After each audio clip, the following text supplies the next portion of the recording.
کے لیے ہے جو نہایت بلند اور ہر چیز پر پوری قدرت رکھنے والا ہے۔ وہ اپنے بندوں پر غالب ہے، وہ ان پر نگہبان بھیجتا ہے۔ اسی کے لیے دنیا اور آخرت میں سب تعریف ہے، اور اسی کے لیے حکم ہے، اور اسی کی طرف تم سب لوٹائے جاؤ گے۔ اللہم صلی علی محمد وعلی آل محمد کما صلیت علی ابراہیم وعلی آل ابراہیم انک حمید مجید۔ اللہم بارک علی محمد وعلی آل محمد کما بارکت علی ابراہیم وعلی آل ابراہیم انک حمید مجید۔ پچھلے ہفتے ہم نے دشمن کے شر سے بچنے کی دعائیں پڑھی تھی۔ انسان کے دشمنوں میں سے سب سے بڑا دشمن شیطان ہے، جو پیدائش کے وقت سے لے کر موت تک اس کے ساتھ دشمنی کرتا ہے۔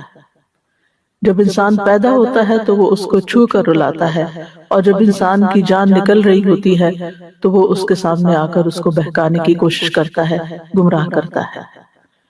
یہ وہ دشمن ہے جو کسی قیمت پر بھی دوستی نہیں کرتا اور کسی قیمت پر بھی انسان کا پیچھا نہیں چھوڑتا۔ لیکن اللہ سبحانہ وتعالیٰ نے ہمیں اس دشمن کے حوالے نہیں کیا۔ اس سے بچنے کے لیے، اس سے حفاظت کے لیے ہمیں دعائیں سکھا دی، قرآن مجید میں بھی اور سنت رسول صلی اللہ علیہ وسلم میں بھی۔ اللہ سبحانہ وتعالیٰ نے اس دنیا کو پیدا کیا اور اپنی حکمت کی بنا پر اس میں شر بھی پیدا کیا، اور شر کا سب سے بڑا منبع اور سرچشمہ اور اس کی بنیاد اور اس کے اسباب میں سب سے بڑا سبب شیطان مردود ہے۔ اس کے پیدا کرنے میں اللہ کی عظیم حکمتیں ہیں، اور اس کے ذریعے انسانوں کی آزمائش کی گئی ہے۔ اللہ سبحانہ وتعالیٰ نے قرآن مجید میں اس کی دشمنی کی بھی خبر دی، اور یہ بھی کہ انسان کے لیے وہ ایک امتحان ہے۔ ان الشیطان للانسان عدو مبین، بے شک شیطان انسان کا کھلا دشمن ہے۔ سورۃ فاطر میں آتا ہے ان الشیطان لکم عدو فاتخذوہ عدوا، بے شک شیطان تمہارا دشمن ہے، اسے دشمن ہی سمجھو۔ انما یدعو حزبہ لیکونوا من اصحاب السعیر، وہ تو اپنے گروہ والوں کو صرف اس لیے بلاتا ہے تاکہ وہ بھڑکتی ہوئی آگ والوں میں شامل ہو جائیں۔ شیطان چھپا ہوا دشمن ہے۔ اللہ تعالیٰ فرماتے ہیں انہ یراکم ہوا وقبیلہ من حیث لا ترونہم، بے شک وہ تمہیں اور اس کا قبیلہ تمہیں اس طرح دیکھتا ہے جہاں سے تم انہیں نہیں دیکھ سکتے۔ شیطان کی دشمنی کا آغاز اسی وقت ہو گیا تھا جب اللہ تعالیٰ نے آدم علیہ السلام کو پیدا کیا اور پھر انہیں سجدہ کرنے کا حکم دیا، اور قیامت تک بنی آدم کا دشمن ہی رہے گا، کیونکہ اس نے اللہ سبحانہ وتعالیٰ سے کہا تھا قال رب فانظرنی الی یوم یبعثون قال فانک من المنظرین، اے میرے رب مجھے اس دن تک کے لیے مہلت دے جس میں یہ اٹھائے جائیں گے۔ فرمایا بے شک تو ان لوگوں میں سے جنہیں مہلت دے دی گئی، الی یوم الوقت المعلوم، مقرر وقت کے دن تک۔ اس وقت اس نے کہا تھا قال فبعزتک لاغوینہم اجمعین الا عبادک منہم المخلصین، کہ تیری عزت کی قسم میں انہیں ضرور بضرور سب کو گمراہ کروں گا مگر ان میں سے جو تیرے چنے ہوئے بندے ہیں وہ بچ جائیں گے۔ تو شیطان انسان کا دشمن ہے، اور وہ مسلسل انسان کو حق کے راستے سے روکتا رہتا ہے اور غلط رستوں کی طرف بلاتا ہے اور ان کو مزین کر کے دکھاتا ہے۔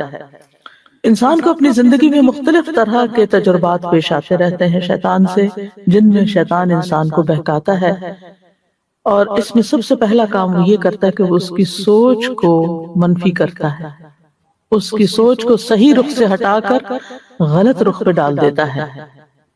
کبھی انسان کے اندر فخر کا جذبہ پیدا کر دیتا ہے، کبھی اس کو سرکشی پہ آمادہ کرتا ہے، کبھی اس کے اندر غصہ بھڑکاتا ہے، اور اسی طرح مختلف مواقع پر کبھی انسان کے اندر حسد، بغض، کینہ، انتقام، خیانت، بے اعترافی، انانیت اور اس طرح کے دیگر جذبات کو پیدا کر کے انسان کو جنت کے رستے سے ہٹا کے دوزخ کے رستے کی طرف لے جاتا ہے۔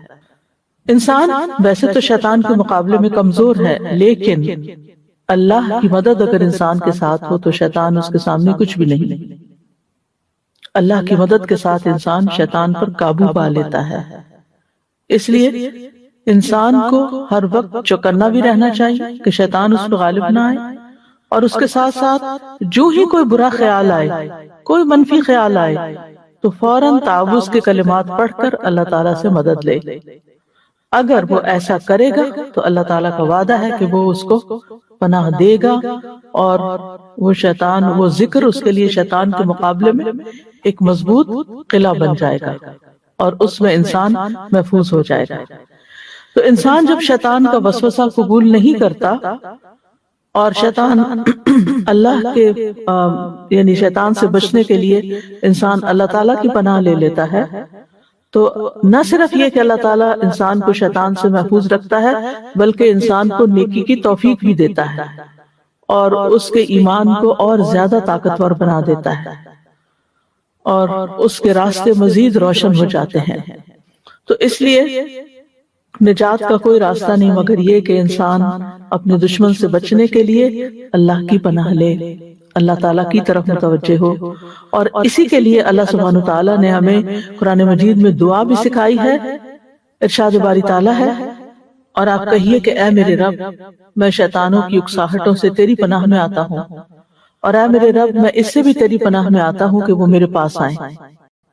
تو اس آیت میں نبی صلی اللہ علیہ وسلم کو اور ان کی امت کو شیطان کی نزغات، ہمزات اور وسوسوں سے محفوظ رہنے کا طریقہ بتا دیا گیا کہ وہ شیطان کے شر اور اس کی اذیت سے، وسوسوں سے کس طرح بچ سکتے ہیں۔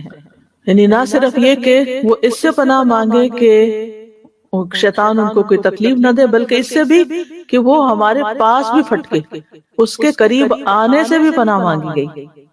تو یہ دعا جو ہے یہ بڑی ہی جامع دعا ہے، اور ہر لحاظ سے شیطان سے بچنے کی اور شیطان کے شر سے حفاظت کا بہترین ذریعہ ہے۔ فرمایا وَقُلْ، اور آپ کہیے، یعنی اللہ تعالیٰ ویسے بھی دعا سکھا سکتے تھے، لیکن آپ صلی اللہ علیہ وسلم سے کہلوا کر، کیونکہ آپ ہمارے لیے نمونہ ہیں کہ آپ کو بھی ضرورت ہے، آپ بھی کہیے، اور آپ کے ساتھ آپ کی امت بھی یہ بات کہے۔ کیا؟ ربی اعوذ بکا، ربی، رب جو ہے وہ اللہ تعالیٰ کے ناموں میں سے ایک نام ہے جس کا معنی ہے تربیت کرنے والا، وہ آقا جو پیدا کرنے والا بھی ہے اور اس کائنات کا انتظام کرنے والا بھی ہے، مدبر بھی ہے، اور اس کا انتظام کرنے والا اور اس کی تدبیر کرنے والا۔ تو رب وہ ہوتا ہے جس کے اندر تین چیزیں جمع ہوں، ایک ہے خلق، پیدا کرنا، دوسرا ہے ملک، جس چیز کو پیدا کیا اس کا مالک ہونا، اور تیسرا ہے تدبیر، کہ اس کا انتظام کرنا اور اس کو چلانا۔ تو یہاں اللہ سبحانہ وتعالیٰ کے اس نام کے ساتھ، یعنی اس کے وسیلے سے دعا کی جا رہی ہے کہ یا رب، پیدا بھی تو نے کیا، مالک بھی تو ہے، اور سارے کام تیرے ہی حکم سے ہوتے ہیں، لہٰذا ہم تیری ہی پناہ لیتے ہیں کہ ہمیں تو شیطان سے بچا لے۔ تو اعوذ بکا یعنی میں تیری پناہ لیتا ہوں، یعنی میرے اندر قدرت نہیں ہے، طاقت نہیں ہے، میں کچھ نہیں کر سکتا، تو ہی کرے گا، اس لیے میں تیری طرف متوجہ ہوتا ہوں۔ اعوذ بکا، اور تعوذ جو ہے، اعوذ جو ہے، اس کا مطلب ہوتا ہے پناہ لینا، پناہ مانگنا، یعنی میں اپنے آپ سے بھی بری ہوں اور ساری مخلوقات کو چھوڑ کر تیری طرف رجوع کرتا ہوں، تیری پناہ میں آتا ہوں کہ شیطان میرے پاس حاضر ہو، یا وہ میرے دین کو نقصان دے یا میری دنیا کو نقصان دے۔ تو اے اللہ، میں تیرے ذریعے تحفظ چاہتا ہوں اور حفاظت چاہتا ہوں، پناہ چاہتا ہوں کہ شیطان مجھے کچھ نقصان دے۔ انسان کو جب کسی کا خوف ہوتا ہے تو پھر کیا کرتا ہے؟ تھوڑا سا امیجن کریں کہ کبھی کبھی خواب میں آپ دیکھتے ہیں کہ کوئی جانور آپ کے پیچھے لگ گیا، وہ شیطان ہی ہوتا ہے ایک طرح سے، تو آپ کیا کر رہے ہوتے ہیں خواب میں؟ بھاگ رہے ہوتے ہیں، تو بھاگتے بھاگتے آپ دیکھتے ہیں کہ کوئی دروازہ کھلا ہو تو آپ اس کے اندر گھسیں، اور پھر آپ اس دروازے کو چٹکنی لگا دیں، اور آپ اگر وہ اس کے اندر چٹکنی نہیں تو آپ اس کو زور دے کے بند کر رہے ہوتے ہیں کہ کوئی بلا اندر نہ آئے۔ آپ یہ سمجھے کہ یہی شیطان تھا کہ جو ہر وقت آپ کے پیچھے لگا ہوا ہے، لیکن ہمیں نظر نہیں آتا تو ہم اس سے ڈرتے بھی نہیں، اور پھر ہم اس سے بچنے کے لیے کوئی پناہ بھی نہیں لیتے۔ تو ظاہری جو شر نظر آتے ہیں ہمیں، مثلا پانی آ رہا ہماری طرف، ہم کیا کرتے ہیں؟ پیچھے ہٹ جاتے، کسی چیز پہ چڑھ جاتے ہیں اگر زیادہ ہو۔ آپ دیکھیے آج کل جہاں جہاں سیلاب آ رہے ہیں، لوگ اپنی چھتوں پہ چڑھ جاتے ہیں اور 2-2 دن 3-3 دن بعد لوگ کراچی جیسے شہر میں چھتوں پر کیا کہیں ٹنگے رہے ہیں یا پریشان رہے ہیں کہ نیچے پانی ہی پانی ہے. تو انہوں نے کیا کیا, اوپر کے فلور پہ پناہ لی ہوئی ہے نیچے کے پانی سے بچنے کے لیے. تو یہ ہوتی ہے پناہ. اب شیطان ایک دشمن ہے, اس سے بچنے کے لیے ہم اللہ تعالیٰ کے حوالے اپنے آپ کو کر رہے ہیں, اس کی حفاظت طلب کر رہے ہیں اور اس کے ذکر کے ذریعے ایک محفوظ قلعے میں جا رہے ہیں. تو اللہ ہی مضبوط سہارا ہے. آتا نا وَمَن يَعْتَصِم بِاللَّهِ فَقَدْ هُدِيَ إِلَىٰ صِرَاطٍ مُسْتَقِيمٍ. اور کس چیز سے بچنے کے لیے؟ من ہمزات الشیاطین, شیطان کے ہمزات سے. ہمزات جو ہے یہ حمزہ کی جمع ہے, ہا والا حمزہ نہیں جو نام رکھتے ہیں, یہ گول ہا ہے. عربی زبان میں اس کا مطلب ہوتا ہے کسی کو کچوکا مارنا یا دھکیلنا یا انگلی چبھونا یا پریشر دینا. اسی سے مہماز, لوہے کی وہ سلاخ ہوتی ہے, مہمیز لگانا آپ نے سنا ہوگا لفظ, بہت پیور اردو میں ہوتا ہے مہمیز لگانا, جو جانور پر سوار شخص کے پاس ہوتی ہے اور وہ کیا کرتا ہے کہ اس کے ذریعے اس کو کچوکا لگاتا ہے. کبھی آپ گھوڑے پہ سوار ہوئے ہوں یا ٹانگے پہ سوار ہوئے ہوں تو آپ نے دیکھا ہوگا کہ اس چلانے والے کے پاس ایک چھانٹا سا ہوتا ہے جس کے ذریعے وہ اس کو, ہاں, تاکہ وہ آگے چلے. چابک بھی کہتے ہیں اس کو. لیکن یہ مہماز جو ہے یہ تھوڑی سی چیز سخت ہے, لوہے کی سلاخ ہے, ٹھیک ہے, وہ لکڑی کی ہوتی ہے چابک وغیرہ یا لیدر کا ہوتا ہے. تو گھوڑ سوار جب گھوڑے پہ سوار ہو کر کسی چیز کے ساتھ یا اپنی ایڑی کے ساتھ, ایڑ لگانا پڑا آپ نے کبھی, ایڑ لگایا دوڑانے کے لیے ایڑ لگاتا ہے, تو ایڑی کے ساتھ یا پھر یوں مارتا ہے اس کو, یا پھر کسی سلاخ کے ساتھ اس کے پیٹ پہ کچوکے لگاتا ہے تاکہ گھوڑا تیز بھاگے. تو اس طرح پھر وہ تیز بھاگنے لگتا ہے. تو اسی سے یہ لفظ حمزہ ہے, حمزات, شیطان کے کچوکے. شیطان بنی آدم کو کچوکے لگاتا ہے, پیدا ہوتے ہی کچوکے لگاتا ہے تاکہ وہ شر کی طرف آگے بڑھے. اسی لیے علماء کہتے ہیں کہ ہر وہ چیز جو آپ کو کسی ایسے کام پر ابھارے جس میں خیر نہ ہو تو وہ شیطان کی طرف سے.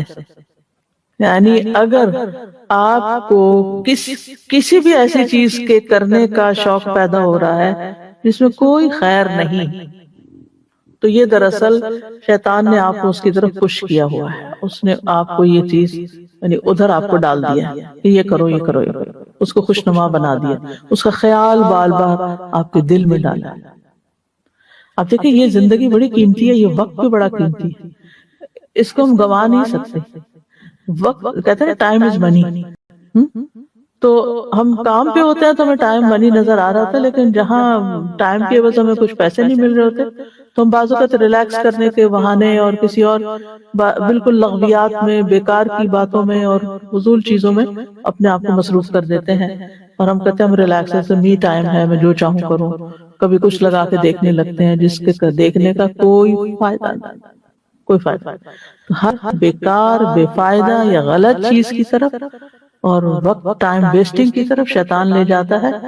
تو یہ اس کے ہمزات ہوتے ہیں. یعنی بیسیکلی ہمزات کو آپ دوسرے لفظوں میں وسوسے کہہ لیجئے یا وہ خیالات کہہ لیجئے جو وہ اندر ڈالتا ہے اور پھر ریپیٹڈلی ڈالتا ہے, ایک دفعہ نہیں, بار بار بار بار بار بار.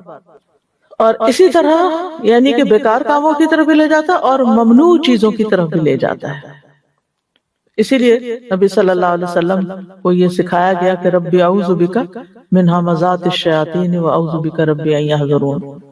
تو ابن عباس کہتے ہیں کہ یہ شیطان کے کچوکے ہیں, ہمزات. حسن بصری کہتے ہیں کہ یہ اس کے وسوسے ہیں. مجاہد کہتے ہیں یہ اس کا پھونک مارنا ہے.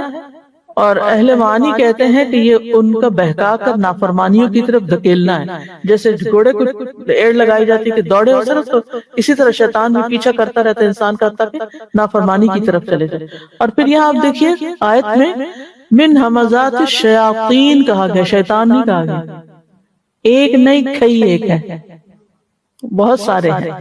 اور حمز جو ہے یہ شدید طریقے سے یا سختی کے ساتھ دھکیلنا, یعنی ایسا نہیں کہ تھوڑی سی کسی کو پش کیا, نہیں, لگے رہے پیچھے لگے رہے حتیٰ کہ انسان اس طرف چل ہی پڑے. تو یہ کیا ہے دراصل یہ کچوکے کہ انسان اللہ کی یاد سے پھر جائے، اللہ کی عبادت سے پھر جائے، حتیٰ کہ وہ عبادت میں بھی ہو تو وہ کچھ اور ہی سوچ رہا ہو، اس کے خیالات کو اچک لیتا ہے بالکل وداؤٹ فزیکل پین۔ تو ملا علی القاری کہتے ہیں کہ اس کا معنی ہے کہ اے اللہ، شیطان کے وسوسوں سے، اس کے بہکانے سے، اس کے قدموں سے، اس کے خطرات سے اور اس کی تزیین سے اور اس کی گمراہ کرنے سے مجھے محفوظ رکھ، یعنی برائی کو خوبصورت بنا کے جو پیش کرتا ہے، تزیین، زینت، کیونکہ وہی گمراہ کرنے کا سبب ہے اور بہکانے کا۔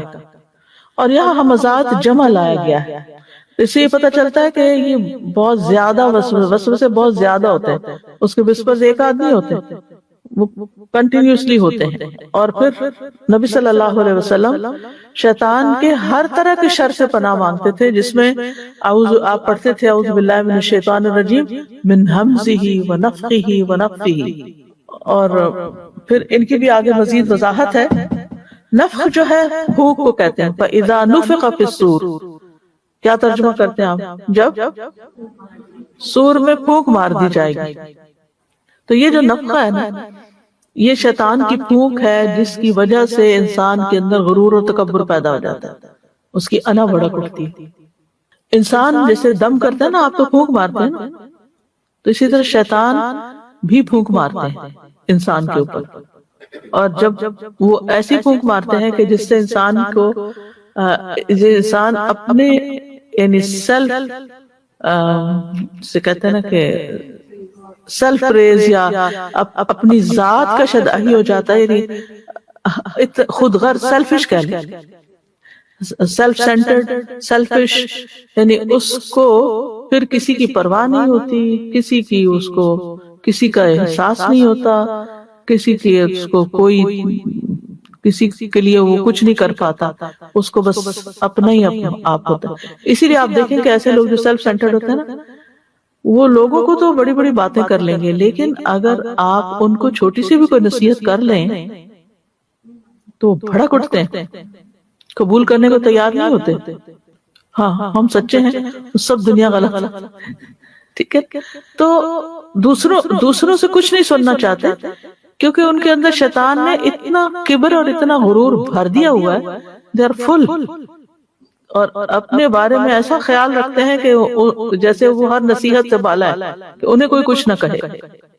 اور نفخ وہ پھونک ہوتی ہے جس میں تھوڑی سی، جس میں لعاب بھی شامل ہوتا ہے، ہلکی، جس میں تھوڑا سا منہ کے اندر سے پانی سا بھی ساتھ شامل ہو جاتا ہے۔ تو بعض اوقات وہ صرف خالی پھونک مارتا ہے اور بعض اوقات وہ نفخ بھی ہوتا ہے اس کا۔ اسی لیے جب اس کا توڑ کیا جاتا ہے، تو جب دم کیا جاتا ہے تو دم میں ایک تو خالی پھونک ماری جاتی ہے، اور بعض اوقات ایسی پھونک بھی ماری جاتی ہے کہ جس میں تھوڑا سا لعاب بھی شامل ہو جائے۔ اور پھر شیطان جو ہے وہ انسان کے شریانوں میں، انسان کے خون کے اندر دوڑ رہا ہوتا ہے، اور یعنی کہ پوری طرح پھر اس کو کنٹرول کرنے کی کوشش کرتا ہے، کہ اس کے دماغ کو بھی، اس کے دل کو بھی، اس کے اعضاء کو بھی۔ اور لیکن جب انسان اللہ کا ذکر کرتا ہے تو پھر وہ بھاگ جاتا ہے۔ وسوسہ اسی وقت ڈالتا ہے جب انسان غافل ہوتا ہے۔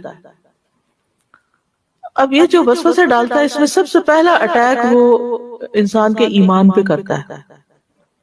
اگر کسی کے پاس ایمان ہے تو وہ ایمان پہ اٹیک کرے گا، اور اس میں آپ دیکھیے کہ خاص طور پہ عقائد کے اندر غلط فہمیاں پیدا کرنا، اللہ سبحانہ وتعالیٰ کی ذات کو کوسچن کرنا، اور اس طرح کے اس کے اندر وسوسے پیدا کرنا کہ انسان اپنے دین کے بارے میں ہی ڈاؤٹ فل ہو جائے، اللہ کے وجود کے بارے میں، اللہ کی صفات کے بارے میں، اللہ کی قدرت کے بارے میں، اللہ کی تقدیر کے بارے میں وسوسے، جس کی وجہ سے انسان کے اندر نہ پھر عبادت کا ذوق رہتا ہے اور نہ ہی کوئی اور نیک کام کرنا وہ یکسوئی سے کر سکتا ہے۔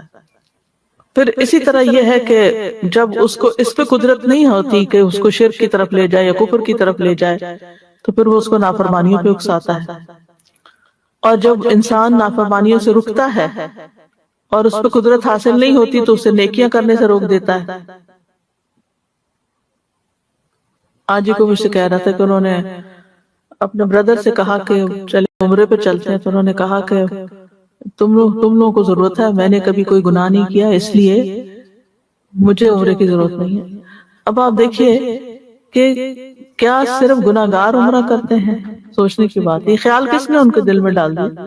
کیا صرف گناہ گار شاید عمرہ کرتے ہیں، یا پھر یہ ہے کہ کیونکہ وہ جب دیکھتا ہے کہ چلے ٹھیک ہے یہ بندہ گناہ نہیں کرتا، نیکی سے روکتا نا، عمرہ تو ایک نیکی کا کام ہے، اور تو اس نے نیکی سے روک دیا یہ خیال ڈال کے دل میں کہ تم نے کبھی کوئی گناہ نہیں کیا اس لیے یہ کام کرنے کی ضرورت نہیں ہے۔ اور کس طرح سے وہ دل میں وسوسے ڈال کے، خیال ڈال کے انسان کو روکتا ہے۔ آج ہی میں ایک اسکالر کو سن رہی تھی، میں اس کے بارے میں تھوڑی ریسرچ کر رہی تھی کہ کیا کیا وسوسے ڈالتے، کیسے ڈالتا ہے، کیا کرتا ہے۔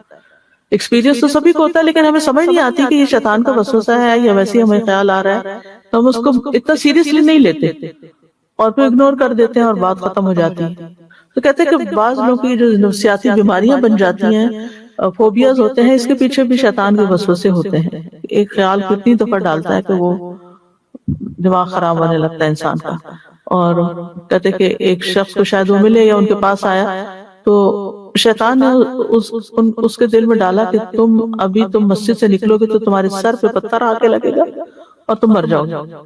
ساری مسجد خالی ہے اور باہر نہ نکلے کہ مجھے ڈر لگ رہا ہے اور میرا دل گھبرا رہا ہے کہ میں نکلا تو میرے ساتھ یہ ہو جائے گا۔ اچھا، اب یہ کیا تھی؟ یہ شیطان کی ایک چال تھی کہ اس کے بعد یہ دوبارہ مسجد نہ آئے، مسجد سے نکلنے پر ہی تم نے مرنا ہے۔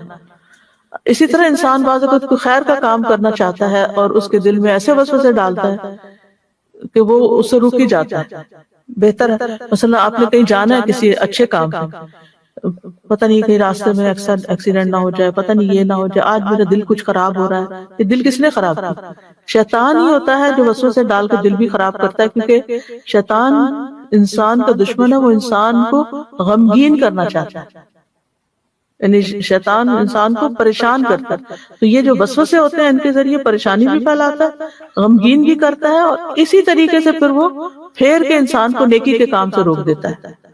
اگر تم نے یہ کام شروع کر لیا، مثلا قرآن پڑھنا شروع کر لیا، تو لوگ تو تمہیں بڑا نیک سمجھنے لگیں گے، اور پھر اس طرح تو تم ریاکاری کرو گی، اور پھر بہتر ہے کہ تم جیسے ہو ایسے ہی ٹھیک ہے، یعنی نیکی میں آگے نہیں بڑھنے دیتا۔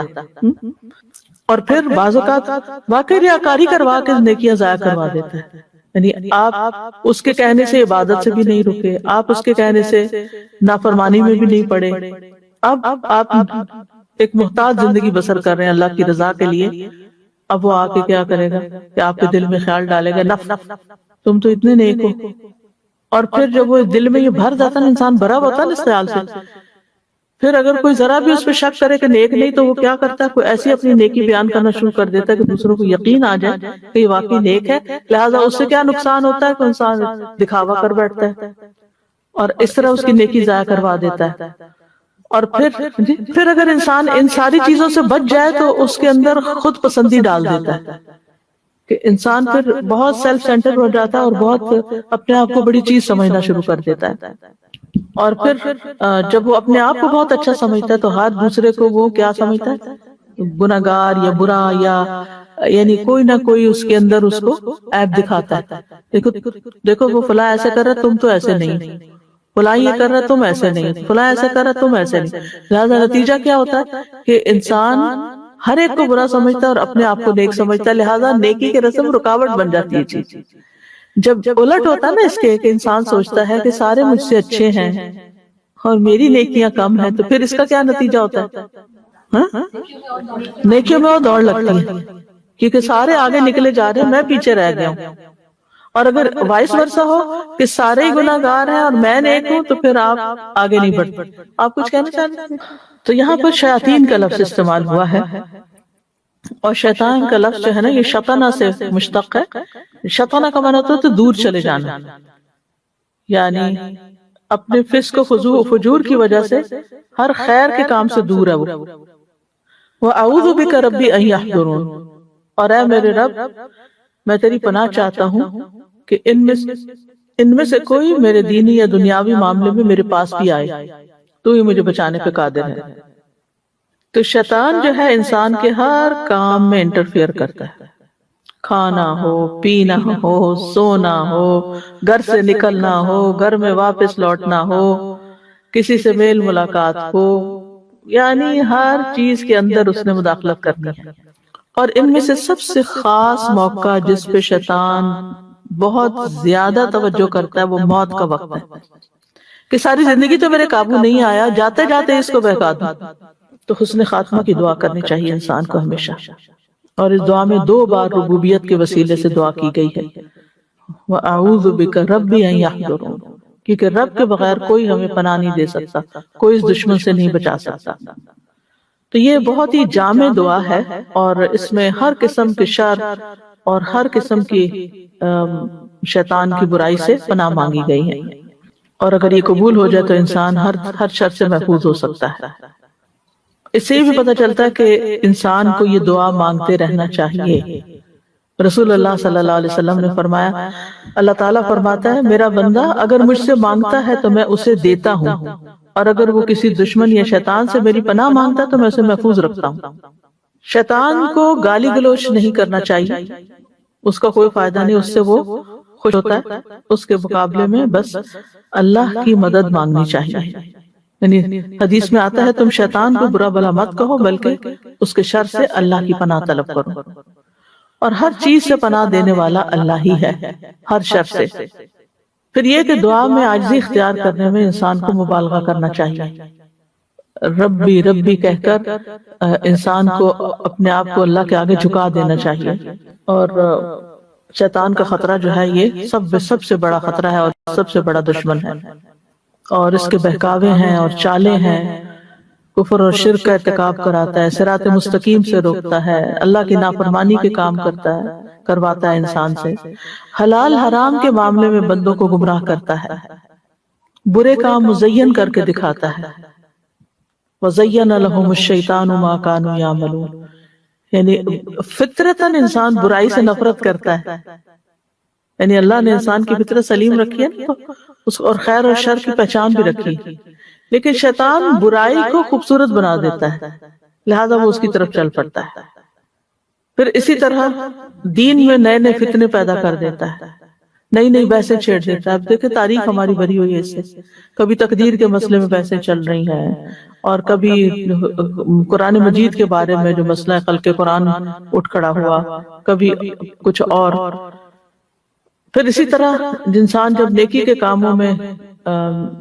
کاموں کی طرف متوجہ ہوتا ہے تو راستے میں آ کے بیٹھ جاتا ہے، اسلام کے راستے میں آ کے بیٹھ جاتا ہے کہ تم اپنے باپ دادا کا دین کو چھوڑنے لگے ہو، اور پھر اگر اس کی بات نہیں مانتا انسان اور اسلام قبول کر لیتا ہے تو ہجرت کے راستے پہ بیٹھ جاتا ہے کہ تم اپنا گھر بار چھوڑ دو گے، پھر وہ جہاد کے راستے پہ بیٹھ جاتا ہے کہ تم اگر مارے گئے تو تمہارے مال تقسیم ہو جائے گا اور تمہاری بیوی کہیں اور نکاح کر لے گی۔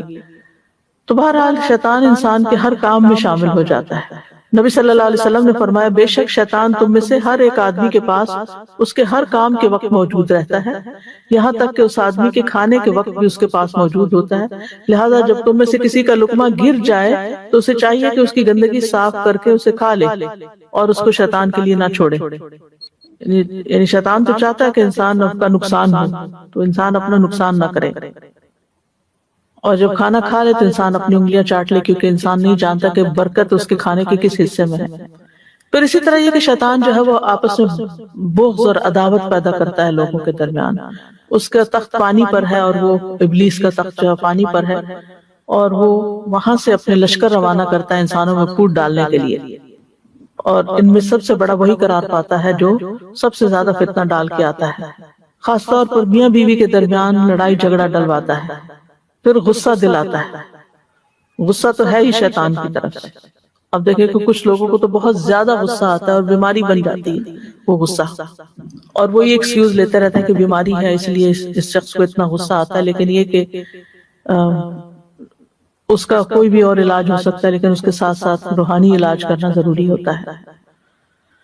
پھر اسی طرح خواہش کے وقت بھی شیطان کا حملہ ہوتا ہے، یعنی خاص حملے اس کے انسان، کیونکہ ان موقع پر انسان کمزور پڑا ہوتا ہے، انسان غصے کے وقت کمزور ہو جاتا ہے کہ کنٹرول نہیں کر سکتا، اور اسی طرح انسان غصے کے وقت اور خواہش کے وقت، خواہش نفس کے وقت انسان کمزور ہو جاتا ہے. تو انسان اپنے خواہش پرستی کے وقت ضرور سوچے کہ کہیں شیطان کا حملہ تو نہیں، اور کہیں شیطان تو مجھ پر حاوی نہیں ہو رہا. اگر وہ خواہش ایسی ہے جو اللہ کی ناراضگی کے کام کی ہے. اللہ تعالیٰ فرماتے ہیں یا ایھا الذین آمنوا لا تتبعوا خطوات الشیطان ومن یتبع خطوات الشیطان فإنہ یأمر بالفحشاء والمنکر ولولا فضل اللہ ورحمتہ ما زکا منکم من احد ابدا ولکن اللہ یزکی من یشاء واللہ سمیع علیم. اے لوگوں جو ایمان لائے ہو، شیطان کے قدموں کے پیچھے مت چلو، اور جو شیطان کے قدموں کے پیچھے چلے تو بے شک وہ بے حیائی اور برائی کا حکم دیتا ہے. اور اگر تم پر اللہ کا فضل اور اس کی رحمت نہ ہوتی تو تم میں سے کبھی کوئی پاک نہ ہوتا، لیکن اللہ جسے چاہتا ہے پاک کرتا ہے. اللہ سب کچھ سننے والا، سب کچھ جاننے والا ہے. اسی طرح لباس کے معاملے میں شیطان انسان پہ حاوی ہو جاتا ہے اور اسے ایسا لباس پہننے کی ترغیب دیتا ہے جو رب کو ناراض کرنے والا ہوتا ہے. اللہ تعالیٰ فرماتے ہیں یا بنی آدم لا یفتننکم الشیطان کما اخرج ابویکم من الجنۃ ینزع عنہما لباسہما لیریہما سوآتہما. اے بنی آدم ایسا نہ ہو کہ شیطان تمہیں فتنے میں مبتلا کر دے جیسے اس نے تمہارے والدین کو جنت سے نکلوایا تھا. اس نے ان کے لباس اتروا دیے تھے تاکہ ان کی شرمگاہیں انہیں دکھلا دیں. تو لباس کا اتارنا ایسی جگہ پر جہاں نہیں اتارنا چاہیے، لباس کا مختصر کر لینا، اپنے جسم کے وہ حصے جو چھپانے چاہیے ان کو ننگا کر دینا لوگوں کے سامنے، یا ٹائٹ لباس پہننا، یا ایسا لباس پہننا جو اپوزٹ سیکس کے لیے بہت اٹریکٹیو ہو، تو یہ بھی شیطانی کارستانیوں میں سے ہے. اسی طرح بیہودہ شعر و شاعری کے ذریعے وہ فتنہ پھیلاتا ہے، فساد ڈالتا ہے، فحاشی پھیلاتا ہے. ابو سعید کہتے ہیں کہ ہم رسول اللہ صلی اللہ علیہ وسلم کے ہمراہ مقام ارج کی طرف جا رہے تھے. ایک شاعر سے شعر پڑھتے ہوئے سامنا ہو گیا تو رسول اللہ صلی اللہ علیہ وسلم نے فرمایا شیطان کو پکڑو یا شیطان کو روکو، بہت شعر پڑھ رہا ہوگا.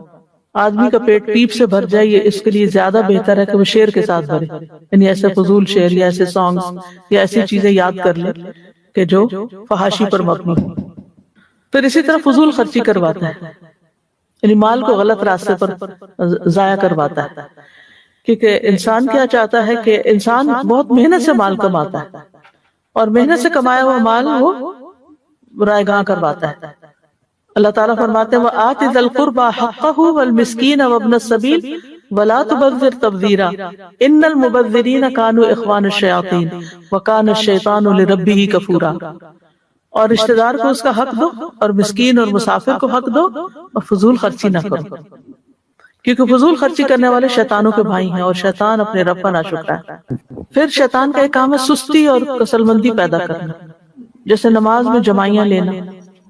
نبی صلی اللہ علیہ وسلم نے فرمایا نماز میں جمائی آنا شیطان کی طرف سے، لہذا جب تم میں سے کسی کو جمائی آئے تو جہاں تک ہوئے اس کو روکے، جہاں تک ہو سکے اس کو روکے. پھر اللہ کا ذکر بھلوا دینا، استحوذ علیہم الشیطان فانساہم ذکر اللہ، شیطان ان پہ غالب آ گیا سو اس نے انہیں اللہ کی یاد بھلا دی. کھانے سے پہلے بسم اللہ بھلوا دینا. حذیفہ کہتے ہیں ہم نبی صلی اللہ علیہ وسلم کے ساتھ کھانے میں حاضر ہوتے، ہم تب تک کھانے میں ہاتھ نہ ڈالتے جب تک رسول اللہ صلی اللہ علیہ وسلم کھانے میں اپنا ہاتھ ڈالنے سے آغاز نہ کرتے.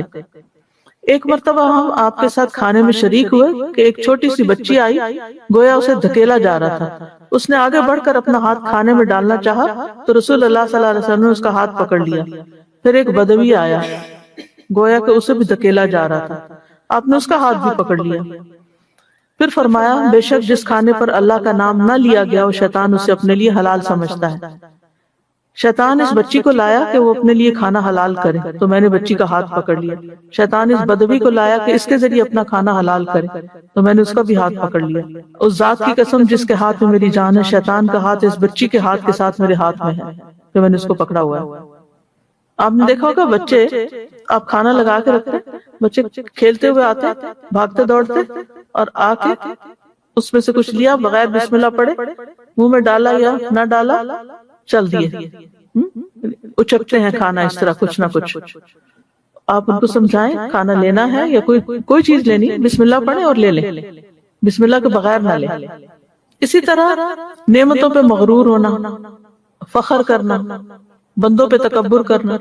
سفیان الثوری کہتے ہیں جب آپ صدقہ کرنے یا کسی نیکی کرنے کا یا کسی نیک عمل کرنے کا ارادہ کریں تو اس کام کو فوراً شروع کر لیں، اس سے پہلے کہ آپ کے اور اس کام میں شیطان حائل ہو جائے، اور بسم اللہ پڑھ کے شروع کر لیں تاکہ پھر شیطان کا دخل نہ آئے اس میں۔ تو شیطان سے بچنے کے لیے پھر سب سے زیادہ تو اللہ کی طرف رجوع کرنا، توحید، ایک اللہ کی طرف رجوع اور اس پہ توکل۔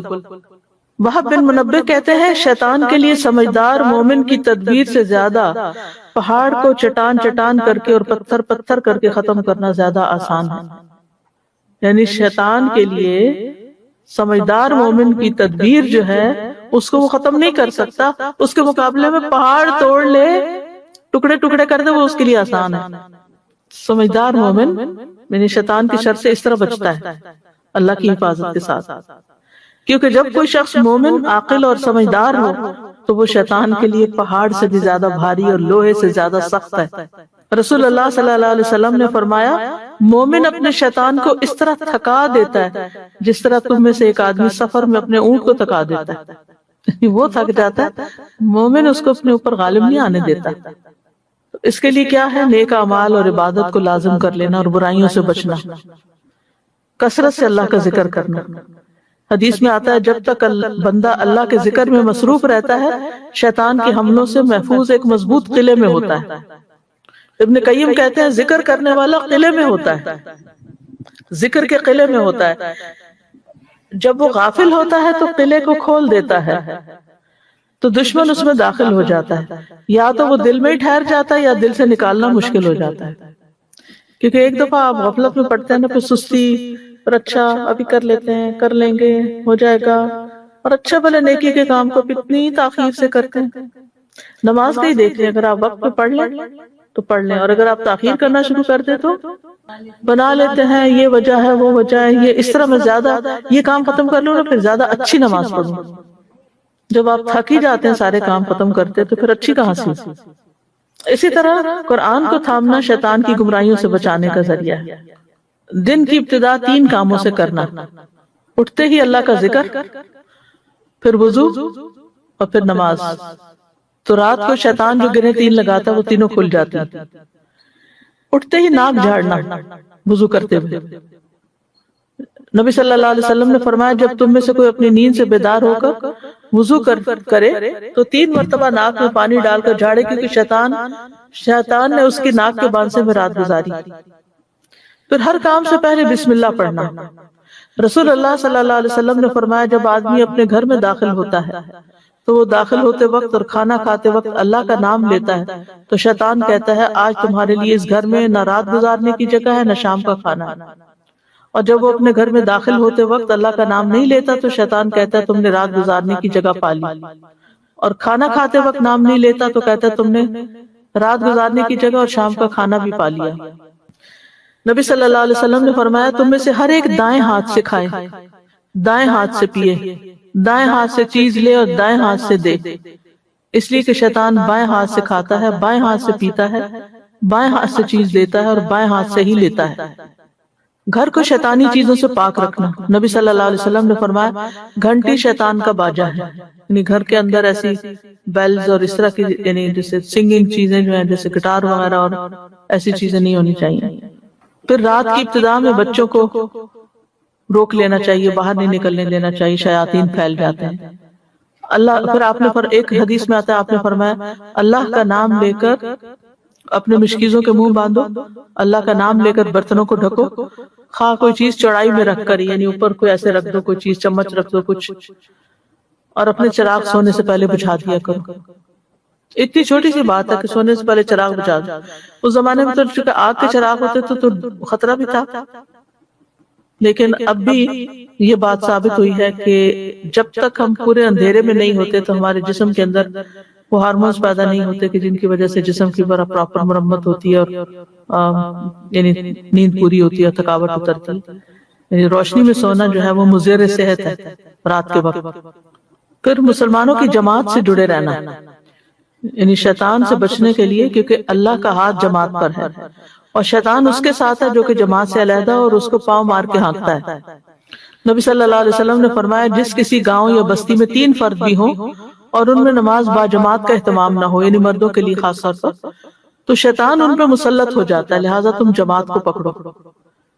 بھیڑیا ہمیشہ دور رہنے والی بکری کو ہی کھاتا ہے۔ پھر اپنے رب کے احسانات کو یاد رکھنا۔ سلف صالحین میں سے کسی نے کہا حیرت ہے اس آدمی پر جو محسن کے احسان کو جان لینے کے بعد بھی اس کی نافرمانی کرتا ہے، یعنی اللہ کے اتنے احسان ہیں ہم پر اور پھر ہم اللہ کی بات نہیں مانتے، اور ملعون شیطان کی سرکشی کو جان لینے کے بعد بھی اس کی اطاعت گزاری کرتا ہے۔ وہ جانتا ہے کہ شیطان اس کا دشمن ہے اور پھر بھی اس کی بات مانتا ہے، اور اللہ تعالیٰ نے اس پر احسان کیا اور وہ اس کی بات نہیں مانتا۔ تو شیطان سے حفاظت کے لیے پھر خاص طور پر دعائیں پڑھنی چاہیے۔ ہر موقع کی ہمیں دعائیں سکھائی گئی ہیں، جن میں سے ایک تو یہی قرآنی دعا ہے، یہ سارے مواقع کو کور کر دیتی ہے۔ ربی اعوذ بک من ہمزات الشیاطین اعوذ بک ربی ان یحضرون، یعنی کہیں بھی حاضر ہو، بات ختم، جامع دعا ہے۔ پھر آیت الکرسی، یعنی جو آیت الکرسی پڑھتا ہے رات کے وقت تو صبح تک شیطان اس کے قریب نہیں آتا۔ پھر سورۃ الفلق اور سورۃ الناس، اور اس میں خاص طور پر سورۃ الناس جو وسوسوں کا علاج بھی ہے، من شر الوسواس الخناس الذی یوسوس فی صدور الناس من الجنۃ والناس۔ نبی صلی اللہ علیہ وسلم نے فرمایا یہ 2 صورتیں جو ہیں یہ تعوذ کے سب سے افضل کلمات ہیں، یعنی حدیث کا مفہوم ہے، جن سے تعوذ کرنے والے تعوذ کرتے ہیں۔ پھر مسنون دعاؤں میں اعوذ باللہ من الشیطان الرجیم، قرآن مجید پڑھنے سے پہلے اعوذ باللہ پڑھنے کا حکم ہے۔ فَإِذَا قَرَأْتَ الْقُرْآنَ فَاسْتَعِذْ بِاللَّهِ مِنَ الشَّيْطَانِ الرَّجِيمِ۔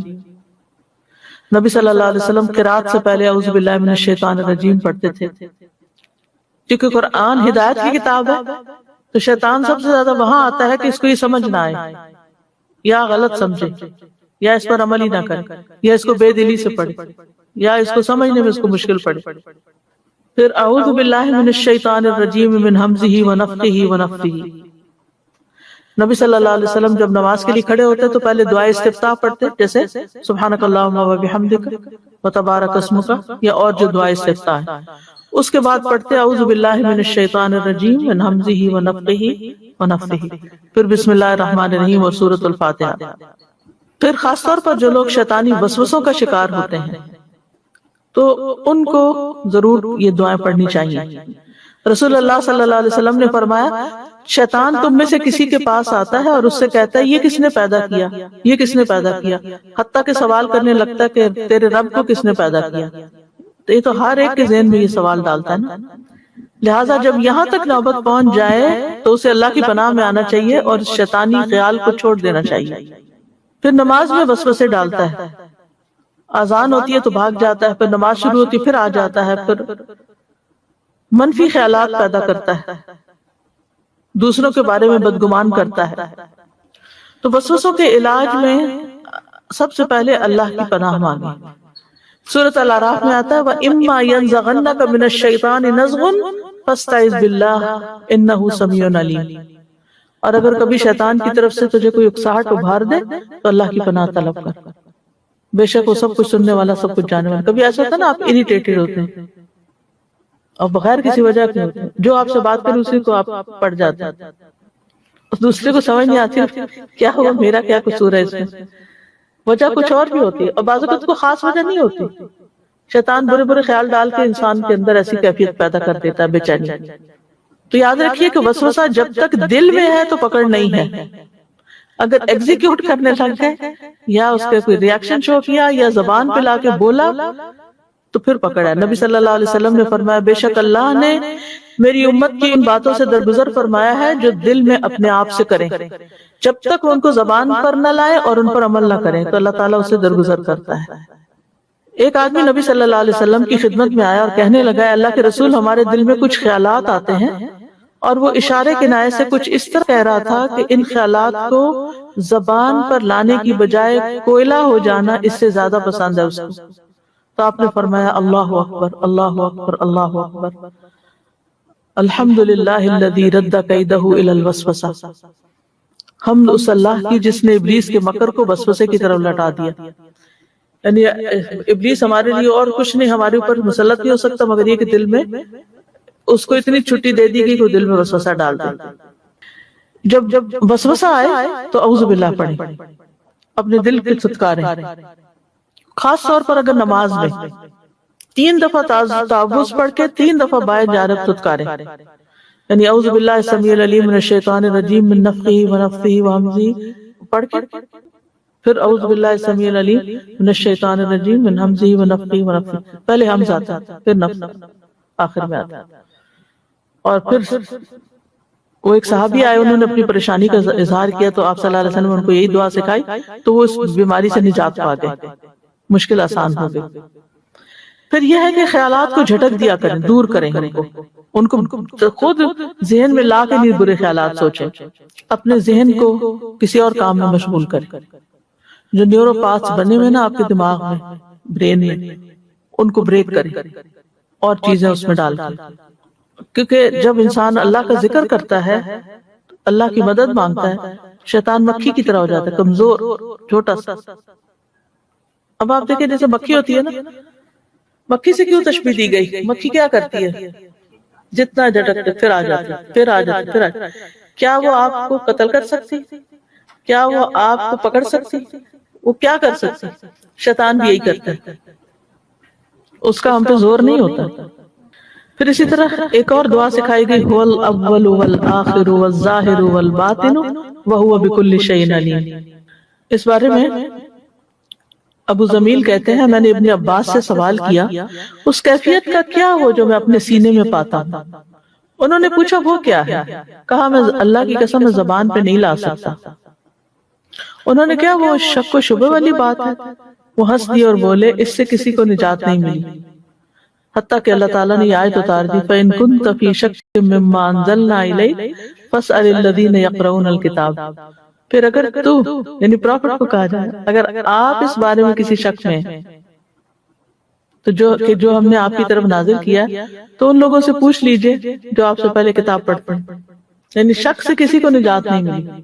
پھر انہوں نے مجھ سے کہا جب تم اپنے نفس میں کچھ محسوس کرو تو یہ پڑھا کرو هو الاول والآخر والظاہر والباطن وهو بكل شيء علیم. یہ وسوسے کا بہترین علاج ہے. پھر شیطان سے حفاظت کی کچھ اور دعائیں بھی ہیں.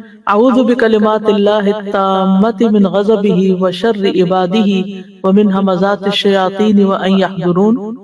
میں اللہ کے تمام کلمات کی پناہ میں آتا ہوں اس کی ناراضگی سے، اس کے بندوں کی شرارتوں سے، شیطانوں کے وسوسوں سے اور اس بات سے کہ وہ میرے پاس آئیں. پھر اسی طرح گھبراہٹ کے وقت یہ دعا پڑھنی چاہیے، یعنی جب آپ کا دل گھبرا رہا. اور اس میں آپ دیکھیں کہ اللہ تعالیٰ کے تمام کلمات ساری کتابوں یعنی قرآن اور انجیل اور زبور یہ ساری چیزیں جو ہیں سب کا ایک طرح سے واسطہ دیا جا رہا ہے. پھر ہے اعوذ بکلمات اللہ التامۃ من کل شیطان وہامۃ ومن کل عین لامۃ. میں پناہ پکڑتا ہوں اللہ کے پورے کلمات کے ذریعے اور ہر ایک شیطان سے، ہر زہریلے جانور سے، ہر نقصان پہنچانے والی بری نظر سے. اس میں ساری چیزیں آ گئی جن سے ہم ڈرتے ہیں. کون کون سی چیزیں؟ شیطان، زہریلے جانور جیسے سانپ بچھو وغیرہ ہوتے ہیں نا، اور ہر بری نظر سے. نہ صرف یہ کہ اپنے لیے پڑھنی چاہیے بلکہ اپنی اولاد کو بھی اللہ کی پناہ میں دینا چاہیے. نبی صلی اللہ علیہ وسلم حضرت حسن اور حسین رضی اللہ عنہما کے لیے پناہ طلب کرتے تھے اور فرماتے تھے کہ تم دونوں کے والد ابراہیم علیہ السلام بھی ان کے ذریعے اسماعیل اور اسحاق علیہ السلام کے لیے اللہ کی پناہ لیتے تھے. وہ کیا ہے؟ اعوذکما بکلمات اللہ التامۃ من کل شیطان وہامۃ ومن کل عین لامۃ. جی ظاہر ہے اسماعیل اور اسحاق کٹھے تو رہتے نہیں تھے. بعض لوگ کہتے ہیں نا کہ ہمارے بچے دور ہیں کہ ہم دور سے آیت الکرسی پڑھ کے پھونک دیں. آیت الکرسی کا تو نہیں ملتا لیکن یہ دعا ملتی. یعنی اللہ کے سارے ناموں کے ساتھ اللہ کو واسطہ دے کر ہم اللہ کی پناہ میں آتے ہیں کہ اللہ تعالیٰ ہمیں بچا لے شیطان کی شر سے. یا اگر کسی اور کو آپ پناہ میں دے رہے ہیں، اگر مثلاً آپ کسی پہ دم کر رہے ہیں تو اس وقت آپ کہیں گے اوئیزو کا یا اوئیزو کی، اور اپنے لیے پڑھیں گے اعوذ.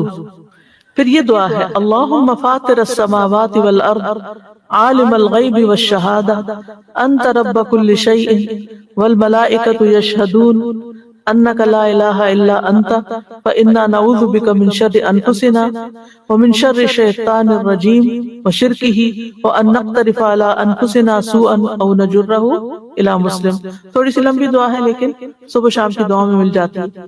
اے اللہ آسمانوں اور زمین کو پیدا کرنے والے، مخفی اور ظاہر چیزوں کے جاننے والے، تو ہر چیز کا رب ہے اور فرشتے گواہی دیتے ہیں کہ بے شک تیرے سوا کوئی معبود نہیں.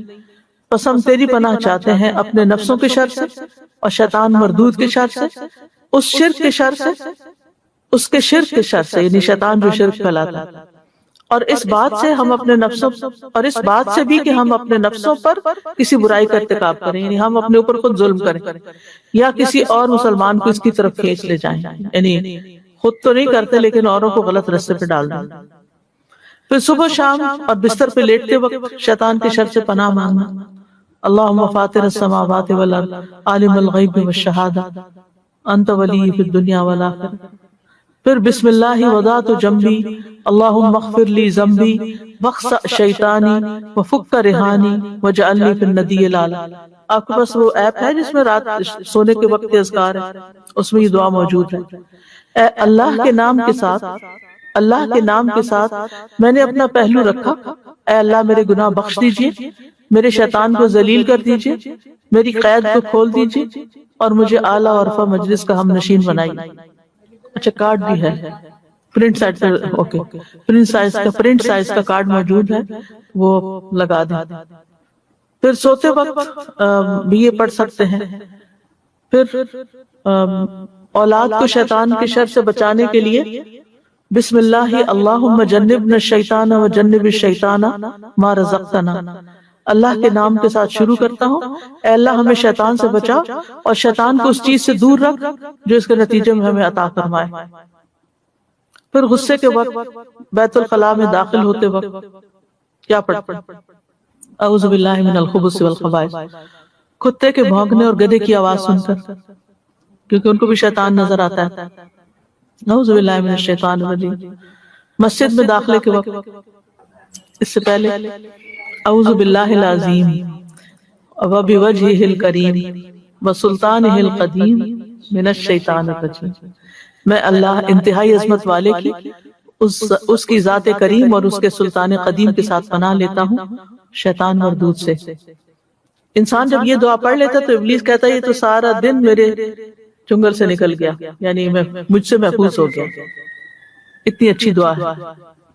برا خواب دیکھنے پر پھر لا الہ الا اللہ وحدہ لا شریک لہ لہ الملک ولہ الحمد وہو علی کل شیء قدیر. یہ دن میں کتنی دفعہ؟ 100 دفعہ. صبح سے شام تک وہ شیطان کے شر سے محفوظ رہے گا. پھر مغرب کے بعد 10 دفعہ یہ دعا لا الہ الا اللہ وحدہ لا شریک لہ لہ الملک ولہ الحمد یحیی و یمیت وہو علی کل شیء قدیر.